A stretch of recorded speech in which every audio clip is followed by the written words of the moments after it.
All right, hello everyone. 6 days since Ademola Adeleke, famously known as the Dancing Senator, assumed office as Governor of Osun State, taking over from former Governor Gboyega Oyetola. Now, for many who have been watching the political scene, especially in Osun State, you would have noticed that Governor Adeleke's entry has triggered a number of reversals in policies by way of executive orders. In 48 hours, he reversed several appointments, including that of three traditional rulers, the Akino of Ikino, the Are of Ire, and the Owa of Igbajo, as well as several workers. Some have banded figures to the tune of around 12,000. And the big bite here is that for those of you who refer to the state as the state of Osun, Governor Adeleke won't be having it, as he has ordered a reversal of nomenclature to Osun State. But there's some bit of disagreement on that with the State House of Assembly. Well, I have joining me on phone the spokesperson to the former governor of Osun State, former Governor Gboyega Oyetola, Mr. Ismail Omipidan. How are you doing? I'm good. Good morning. The pleasure is mine. It's been 6 days since you and your principal have been out of office. You've been seeing all the things at play. I'm pretty interested in how former Governor Oyetola is reacting to all of these things. Well, first and foremost, we thank God that we had the opportunity to serve, and that for the 4 years we spent for our first term, we thank God that most of the thing we promised the people of Osun, we were able to carry out. We came in at a time when it was very, very difficult to pay salaries in Osun. We promised we were going to pay salary as and when due promptly, and for 4 years we did that. For the 4 years we spent, we built roads, we built hospitals, we also revived the Osun economy, and we ensure that the perception, especially within Osun, that progressive government is anti-people, we were able to erase that, because for 4 years, for the first time in the history of Osun, not once did we have any labor unrest. Workers did not go on strike even for a minute. And for these 4 years, we did not add to the debt we inherited. For 4 years, we ran the administration without borrowing from the bank. So for us, we gave a good account of ourselves. We showed clearly that it was possible to run a state like Osun in a depressed economy without inflicting additional pains on the people of the state. Having said that, we understand where the PDP is coming from, but we are baffled that they are unable to differentiate between declaration of result and the re-beginning of a tenure. Because how can any right-thinking human being come to say that because he was declared winner on July 17th, therefore every action that was taken by the governor from that July 17th till November 27th, when he is taking over as the new governor, is a nullity? I don't think he has such a right. And if for any reason... But you know, the government has come out to clarify that, well, the reversal is only pending a review of all the decisions taken. That's what I'm saying. You see, if you are doing a review, why don't you wait for the outcome of the review before taking a decision? Because when you take a decision before getting the report of what you are reviewing, you are just working from the answer. Because that means you made up your mind on what to do. So there's no point even wasting taxpayers' money to set up committees, because you have taken a decision already. So I think what they are just saying, for me, is an afterthought and a face-saving measure. Apparently, they realize much later that their actions were wrong. And so to save their face, they will tell you that, oh, they are doing a review. You've taken a decision. So what other review are you doing? And even whether you are doing a review or not, the point is you cannot, by fiat, undo what a former governor who had the mandate of the people, who have the authority to so do. You cannot just use a fiat to come and undo them. At best, assuming without conceding that if you have any issue, you go through the normal process, not just by executive fiat. It's not done anywhere. Now let's look at some of the decisions taken after that election. Now, we've had the appointment especially of the traditional rulers, and a lot of people say that the selection of those traditional rulers were hugely influenced by politics, and that is why in those three towns, Ikirun, Ire, and Igbajo, you have litigations hanging on the heads of these selected leaders, and also that the government in some instances deliberately did not pay attention to due process. Now, what's informed the decision of the former governor, Gboyega Oyetola, to fast track some of these selections? Thank you very much. To start with, assuming without considering that by the position of the new governor, there were litigation. Is the new governor assuming the role of the judiciary? You and I know that if a matter is in court, you allow the case to run its full course. So if a case is in court, and you have also acknowledged that the case is in court, then why arrest the judicial process? Except the governor is telling us that he's also assuming the role of a chief judge of the state. Because if a case is in court, my brother, you are well educated. If a case is in court, the most appropriate thing is to allow the case to run its full course. Two, the traditional rulers that were appointed were more than 20. Some even happened around Ede, where the new governor comes from. How come those ones were not also included? Three, most of the processes started long ago. For example, that of Akirun. Akirun's selection was concluded over a year ago. And you can Google to find out this claim. It was concluded over a year ago. But my principal refused to ratify the appointment because as at that time, there were some legal orders. And my principal insisted that unless you clear those legal orders, he won't ratify the appointment. So I made bold to say that as at the time we were ratifying those appointments, there were no any legal order.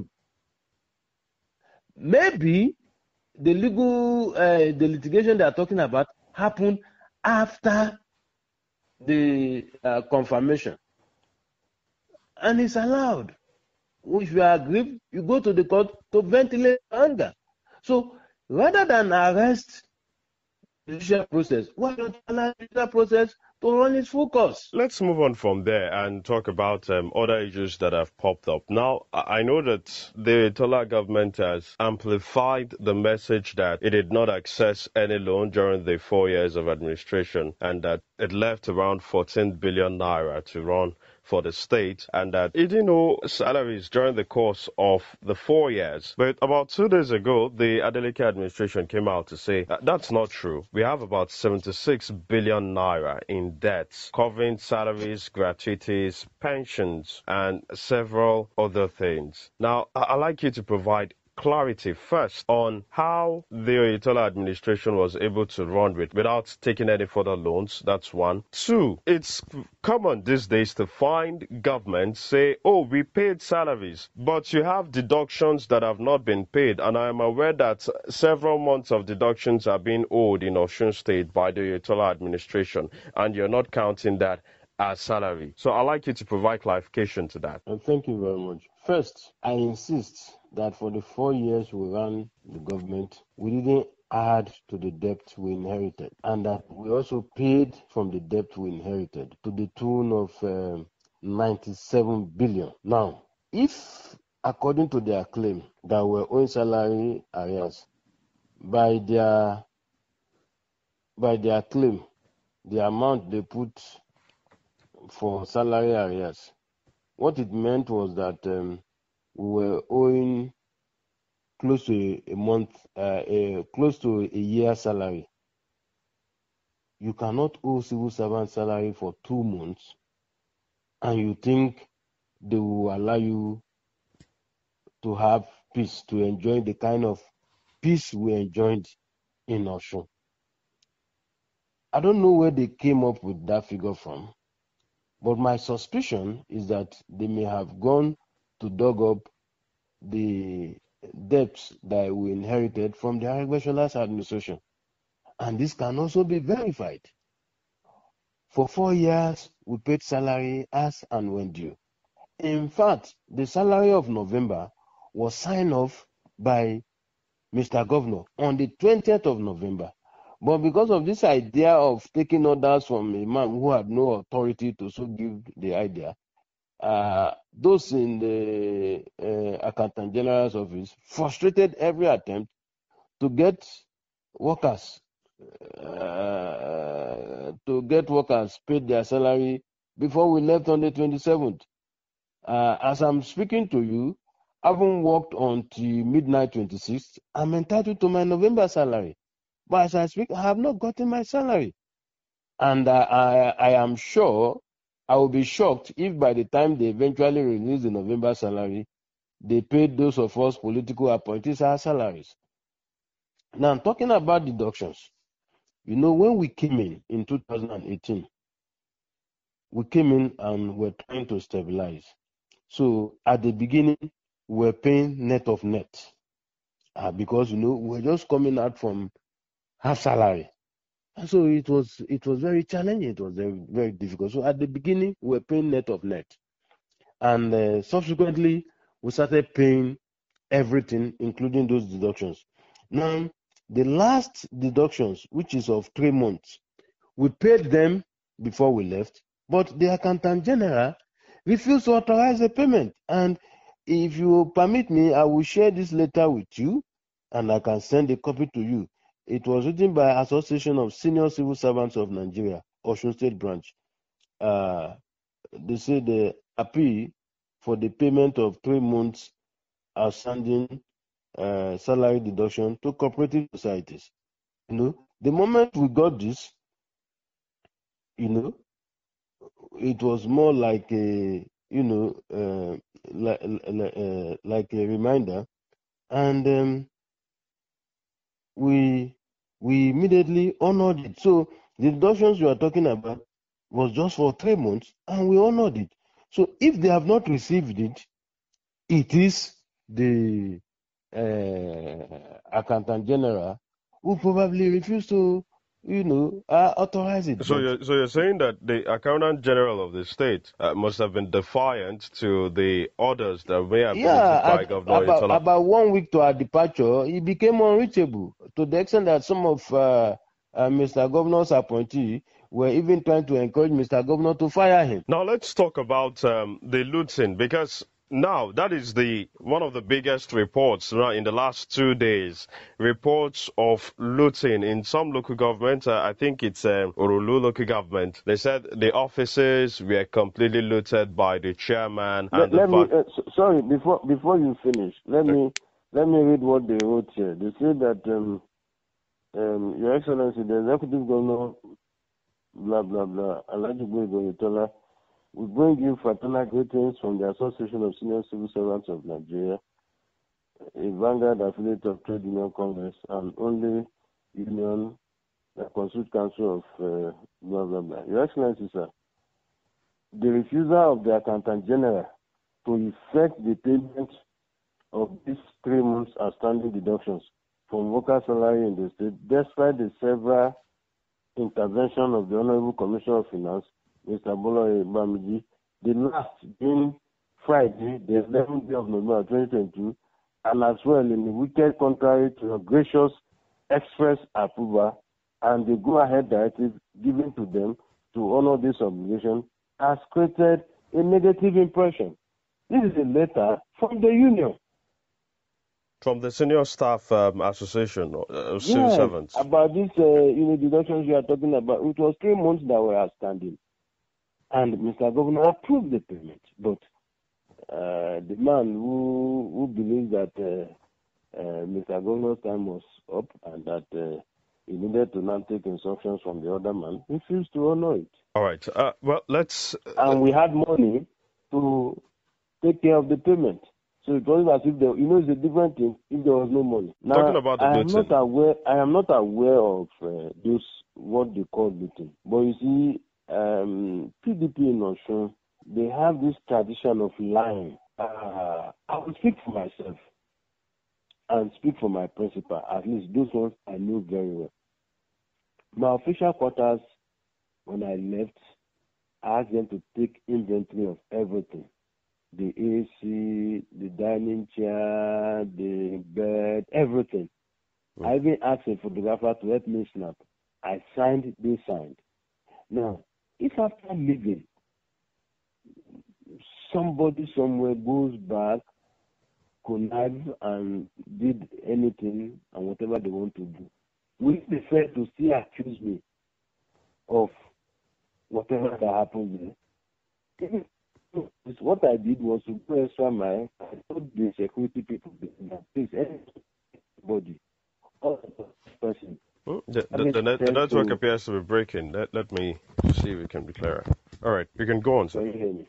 Now, like in my office, I went to step further to appeal to the security that please, if you see anybody entering this compound and going to my quarter to remove anything, please alert me.